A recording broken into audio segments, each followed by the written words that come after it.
Subscribe કરો એ high news India channel ને પછી યુટ્યુબ એપ પર બેલ આઇકોન નું બટન દબાવો અને નિહાળો એ high news India channel.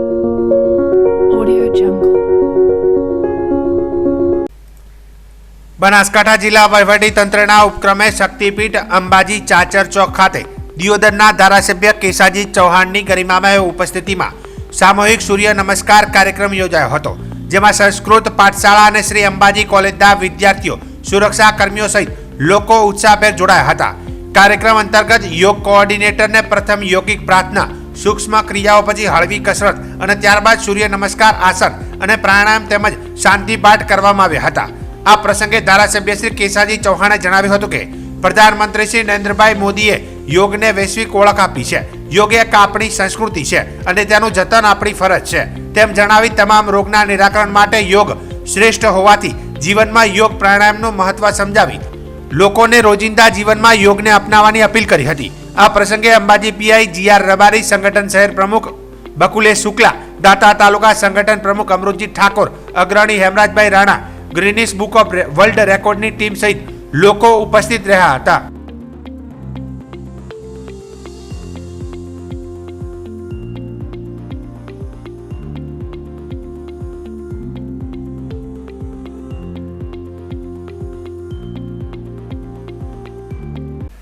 Shri बाला हनुमान मंदिर सेवा ट्रस्ट, चित्रकूट धाम आश्रम तथा चाड़ा ग्रामजनों અને ભક્તો દ્વારા સંત શ્રી રામ લખનદાસ બાપુનો 99મા જન્મદિવસની ઉજવણી કરવામાં આવી હતી। સંત શ્રી રામ લખનદાસ બાપુ 98 વર્ષ પૂર્ણ કરી 99 વર્ષમાં મંગલ પ્રારંભ કરતા ચાડા ગ્રામજનો અને ભક્તો દ્વારા ઉજવણી કરવામાં આવી હતી। આ ઉજવણીની સંત શ્રી રામ લખનદાસ બાપુ દ્વારા જરૂરિયાતમંદોને ઠંડીથી રક્ષણ મળે તેના માટે ગરમ ધાબળાનું વિતરણ કરવામાં આવ્યું હતું।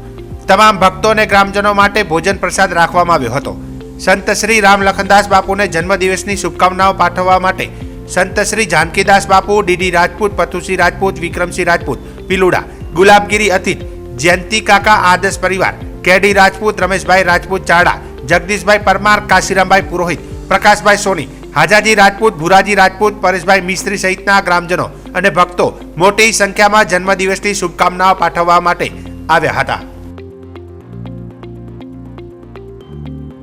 બનાસકાંઠા જિલ્લાના વાવ તાલુકાના સરહદે આવેલા યાત્રાધામ ઢીમાની અંદર બિરાજમાન શ્રી ધરણીધર ભગવાન, જે સામળિયાના નામથી સમગ્ર વિશ્વમાં પ્રખ્યાત છે અને 4 ધામની યાત્રા કર્યા પછી જો ધરણીધર દાદાના ચરણોમાં શીશ ઝુકાવવા ના આવો ત્યાં સુધી 4 ધામની યાત્રા કરેલી પણ અધૂરી ગણાય છે તેવી આજે પણ લોકવાયકા સાંભળવા મળી રહી છે।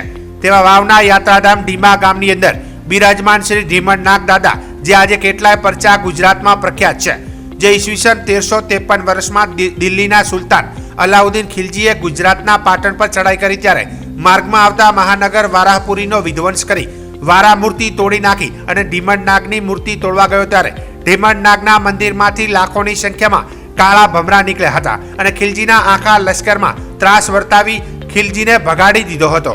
ત્યારે એવો જ બીજો પરચો પાટણનો પણ નાશ કરી ખિલજીએ મોઢેરાના સૂર્ય મંદિરનો પણ નાશ કર્યો હતો, પરંતુ સંખલપુર પાસે માતા બાલગૌરી બહુચર માતાએ પણ તેને પરચો પૂરો કર્યો હતો।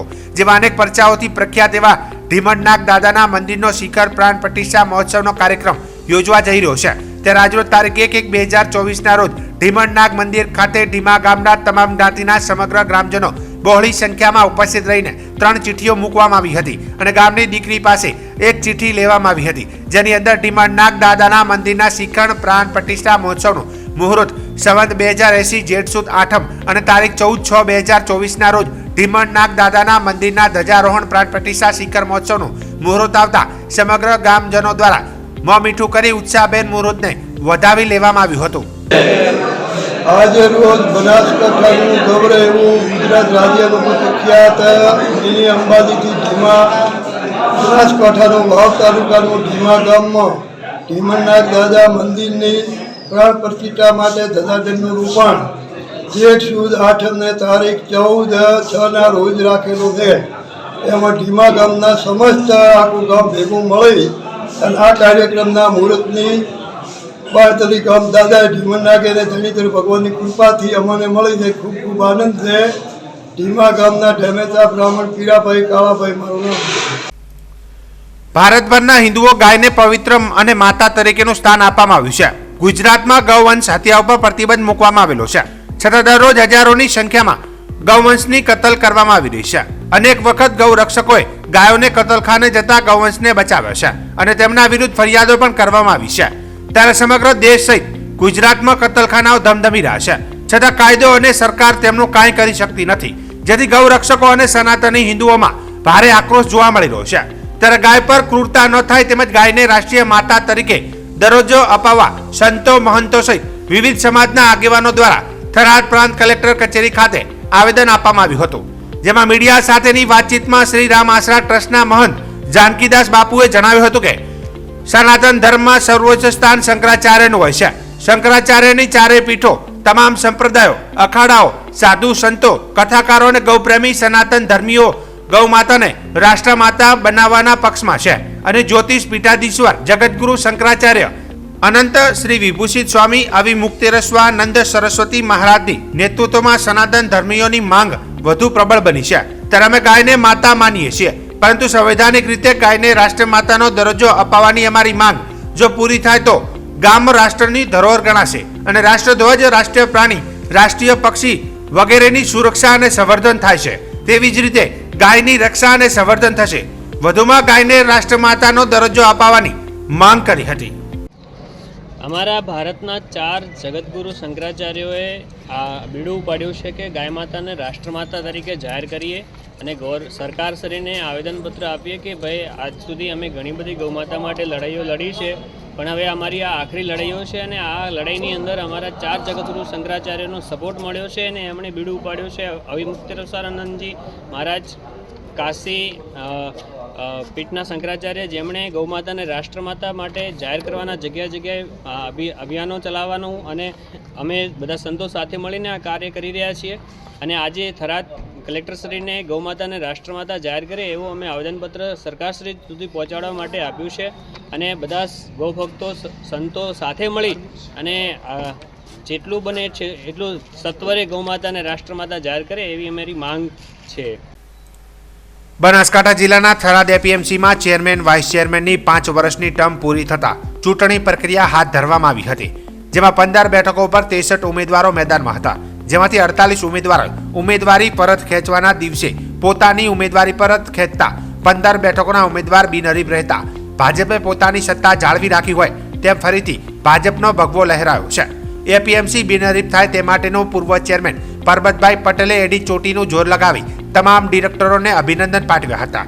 ઉલ્લેખનીય છે કે નવા નિયમના અનુસંધાને 2 ટર્મ પૂરી કરી ત્યારબાદ ત્રીજી વાર ચેરમેન તરીકે ફોર્મ ન ભરી શકે, જેને લઈને અગાઉ ચેરમેન તરીકે રહી ચૂકેલા પરબતભાઈ પટેલે ફોર્મ પરત ખેંચી 15 ડિરેક્ટરો બિનહરીફ ચૂંટાયા બદલ અભિનંદન પાઠવ્યા હતા.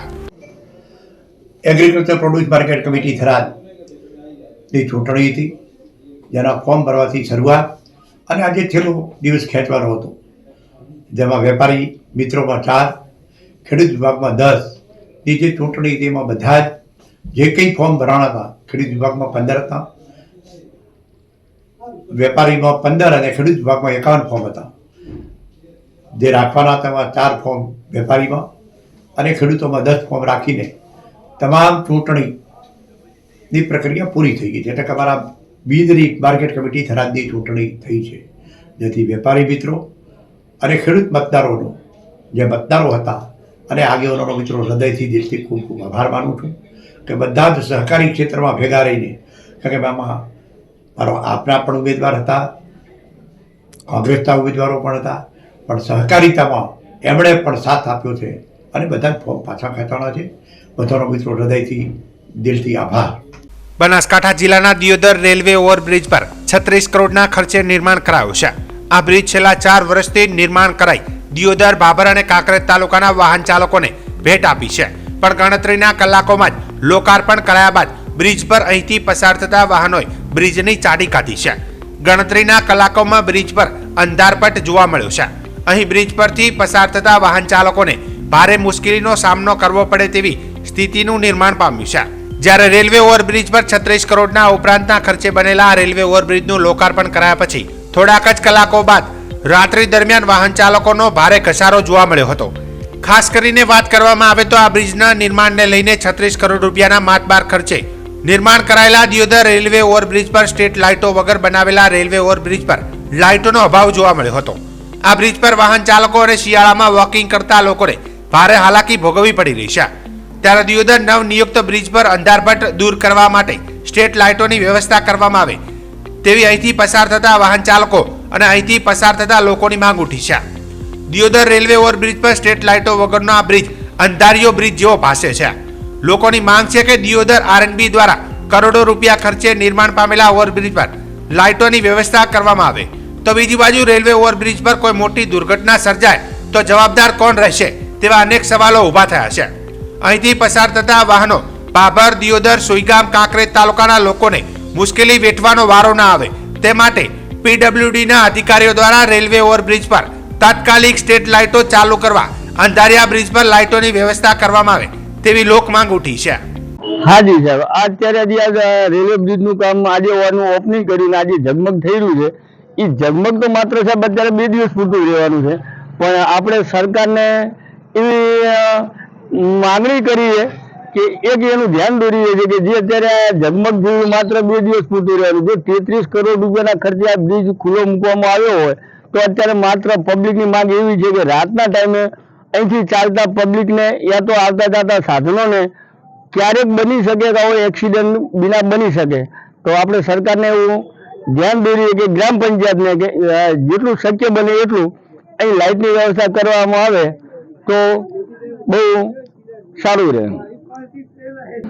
આરએમબીનું કામ જે કર્યું એ બદલ તો આપણને સંતોષ છે, પણ એક જ જે લાઇટ નથી તો એના માટે કરીને અત્યારે ઘણું બધું કામ અધૂરું ગણાય સાહેબ. કારણ કે લાઇટ નથી તો લાઇટમાં રાત્રે માણસો અત્યારે દિયોદરની પબ્લિક જે વોકિંગમાં જઈ રહી છે તો એ અંધારામાં આવવામાં માણસોને બહુ તકલીફ રહે છે.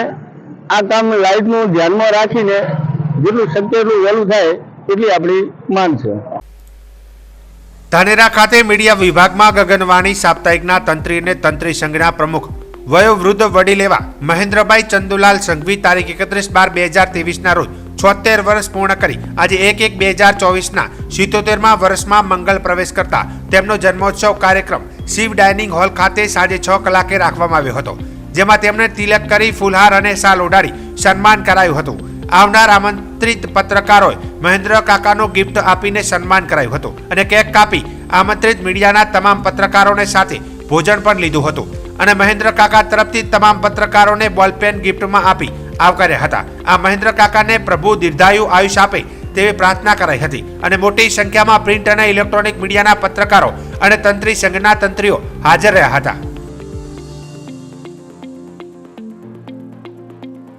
સૂર્ય નમસ્કારને વિશ્વ સ્તરીય ફલક પર લઈ જવા માટે ગુજરાત રાજ્ય યોગ બોર્ડ રમતગમત યુવા અને સાંસ્કૃતિક પ્રવૃત્તિઓના વિભાગ રાજ્ય સરકારના માર્ગદર્શન હેઠળ નૂતન વર્ષના પ્રથમ દિવસે તારીખ 1 જાન્યુઆરીના રોજ રાજ્યભરમાં 108 સ્થળોએ સૂર્ય નમસ્કાર કાર્યક્રમનું આયોજન કરવામાં આવ્યું છે. જે અંતર્ગત ગુજરાત વિધાનસભાના અધ્યક્ષ શંકરભાઈ ચૌધરીની અધ્યક્ષતામાં ઇન્ડો પાકિસ્તાન બોર્ડર સીમા દર્શન નડાબેટ ખાતે રોગને પડકાર સૂર્ય નમસ્કાર થીમ હેઠળ સામૂહિક સૂર્ય નમસ્કાર કાર્યક્રમ યોજાયો હતો, જેમાં ડીસાના ધારાસભ્ય શ્રી પ્રવીણભાઈ માળી પણ સહભાગી બન્યા હતા. આ પ્રસંગે મુખ્યમંત્રી શ્રી ભૂપેન્દ્રભાઈ પટેલના અધ્યક્ષસ્થાને મોઢેરા સૂર્ય મંદિર ખાતે યોજાયેલ રાજ્ય કક્ષાના સૂર્ય નમસ્કાર કાર્યક્રમનું જીવંત પ્રસારણ નિહાળવામાં આવ્યું હતું. તેમજ ઉપસ્થિત બીએસએફના જવાનો, પોલીસ જવાનો, યુવાનો અને વિદ્યાર્થીઓ યોગમાં સંમેલિત બની સામૂહિક સૂર્ય નમસ્કાર કર્યા હતા. ગુજરાત વિધાનસભાના અધ્યક્ષ શ્રી શંકરભાઈ ચૌધરીએ આ પ્રસંગે જણાવ્યું હતું કે પ્રાણાયામ યોગ એ આપણો સાંસ્કૃતિક વારસો અને આપણું સંશોધિત જ્ઞાન છે. આપણી સંસ્કૃતિ સર્વે ભવંતુ સુખિનઃ, સર્વે સંતુ નિરામયા અને વસુદેવ કુટુંબ વિચારધારાની છે. આપણે જ્ઞાનને છુપાવવું નથી, એની પેટન્ટ આપણે કરાવી નથી. જે સારું છે તે આખી દુનિયા માટે છે. એ ભાવ સાથે આપણે વિશ્વ સમક્ષ યોગ પ્રાણાયામને મૂક્યા છે. પ્રધાનમંત્રી શ્રી નરેન્દ્રભાઈ મોદીને લીધે આજે સમગ્ર વિશ્વ યોગને અપનાવી આપણને ગૌરવ અપાવ્યું છે. સૂર્ય નમસ્કાર જીવનની મોડી છે. સમંત્ર સૂર્ય નમસ્કાર નવી ઉર્જા અને પ્રાણ શક્તિ આપે છે તેમ જણાવી જીવનમાં સૂર્ય નમસ્કાર અને નિરંતર યોગના અભ્યાસને અપનાવવા અનુરોધ કર્યો હતો. આ પ્રસંગે સૂર્ય નમસ્કાર સ્પર્ધાના તમામ વિજેતા સ્પર્ધકોનું અધ્યક્ષ શ્રી શંકરભાઈ ચૌધરી અને પ્રવીણભાઈ માળીના વરદ હસ્તે સન્માન કરવામાં આવ્યું હતું. કાર્યક્રમમાં સુઈગામ પ્રાંત અધિકારી કાર્તિક જીવાણી, બીએસએફના અધિકારીઓ સીવી રામ, પીકે યાદવ, નાગેશ જાદવ, ઇન્સ્પેક્ટર જીતેન્દ્રસિંહ સહિત અધિકારીશ્રીઓ, પદાધિકારીશ્રીઓ, યોગ કોચ, યોગ ટ્રેનરો, ભાઈઓ બહેનો, યોગ પ્રેમીઓ, સ્વાસ્થ્ય प्रेमियों मोटी संख्या में जोड़ाया था। आज का दिन हमारे लिए एक गौरवपूर्ण क्षण है कि इतनी बड़ी मात्रा में भारतीय सूर्य नमस्कार पद्धति योगा का एक आसन की एक अलग आयाम और उनमें हम वर्ल्ड रिकॉर्ड करने जा रहे हैं और सीमावर्ती क्षेत्र से संकल्पबद्ध होकर कई लोगों ने तो बेस्ट परफॉर्मेंस यहाँ पर किया और टीम ने बताया कि इन लोगों ने तो बहुत अच्छा बेस्ट परफॉर्मेंस किया है और उनको सम्मानित भी करने का हमें सद्भाग्य मिला। जल, वायु, पृथ्वी, आकाश સહિતના પંચ તત્વોની વાત આપણે કરીએ છીએ। અત્યાર સુધીનું આધુનિક શરીર વિજ્ઞાન એવું માનતું કે પ્રોટીન બેઝ આપણું બોડી છે, પરંતુ ધીમે ધીમે એ બાબત પણ સહજતાથી બધાએ સ્વીકારવા માંડી કે પ્રોટીન બેઝ બોડીની અંદર પણ પ્રાણ તત્વ સૌથી વધારે સક્રિય હોય, પ્રાણ તત્વ સૌથી વધારે એમ ભૂમિકા ભજવે છે અને પ્રાણ તત્વને સક્રિય કરવા માટે માત્ર એક્સરસાઇઝ નહીં પરંતુ પ્રાણોની રિધમ એ પણ વધારે ઉર્જા પેદા કરે છે। આ બાબતને અત્યારે વિજ્ઞાને સ્વીકારવાનું ચાલુ કર્યું અને જ્યારથી યોગને વિશ્વએ સ્વીકાર્યું ત્યારથી બધા લોકો એના ઉપર રિસર્ચ પણ કરવાનું ચાલુ કર્યું અને આજે તો દુનિયાની અંદર પ્રાણાયામ, યોગ, આસન આ બધી જે ભારતીય પરંપરાઓ છે, ભારતીય વ્યવસ્થાઓ છે, ભારતીય જ્ઞાન છે એ સદીઓથી સંશોધિત થયેલું જ્ઞાન છે। કદાચ પેટન્ટ આપણી પાસે એનો નહીં આપણે નોંધાયો હોય, આપણી પરંપરાઓને કારણે, આપણી વ્યવસ્થાઓને કારણે આપણે જ્ઞાન ઉપર કોઈનો અધિકાર। સબસ્ક્રાઇબ કરો એ હાઈ ન્યૂઝ ઇન્ડિયા ચેનલ ને પછી યુટ્યુબ એપ પર બેલ આઇકોન નું બટન દબાવો અને નિહાળો એ હાઈ ન્યૂઝ ઇન્ડિયા ચેનલ।